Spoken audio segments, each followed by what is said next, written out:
suggestion ko, start allocating it now. Habang maliit pa siya, mga asset na to, paano kayo bibili, saan kayo bibili, anong allocation nyo, ano yung okay na bilhin. Nagbibigay naman ako dyan lalo na sa youth club mo, na sobrang laki pa ng talo mo dahil na-hype ka, dahil nag-over-leverage ka, dahil nag-overlot size ka sa isang idea na hindi mo pa nagagawa consistently. And that's the trap we don't want you to encounter. Gusto natin, matalo ka man, you can recover easily.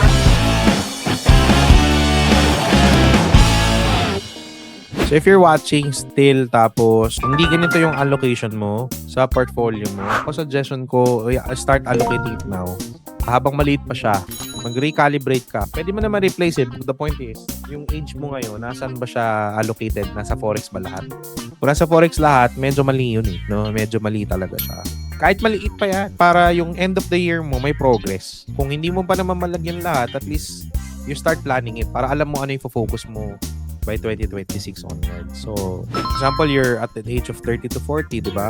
Natapos punong-puno na yung Forex mo. Yung gains mo sa Forex, yun ang fun mo sa REITs, Pag-ibig FP2 kung wala ka pa. Fresh deposits ka, ay ka naman ngayon sa stocks. Parang nagkakaroon ka ng progress, hindi ka masyadong stress. Lalo na pag natalo ka.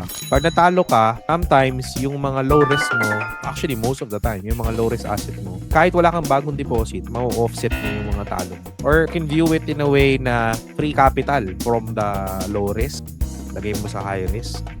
Diba? Hindi yung daling siya sa pinaghirapan mo. Planning is key. Kami niwala na, okay, dapat lahat high risk para mabilis. What if yung sobrang bilis, nasayang din yung oras mo? So, I really suggest you plan it very well. So, hindi tayo nagkasayang ng panahon at oras at pagod. Sa kinikita nyo in a year. So, planning is really key and we're here to support you guys here at Traders PH. Ito, you can screenshot this one. Ito yung recommendation. Daming asset class, hindi lang Forex, hindi lang gold, allocated properly. And then next year, we're gonna support you more itong mga asset na to. Paano kayo bibili, saan kayo bibili, anong allocation nyo, ano yung okay na bilhin. Nabibigay naman ako dyan lalo na sa youth club, dito sa live, ano mga dapat yung bilhin.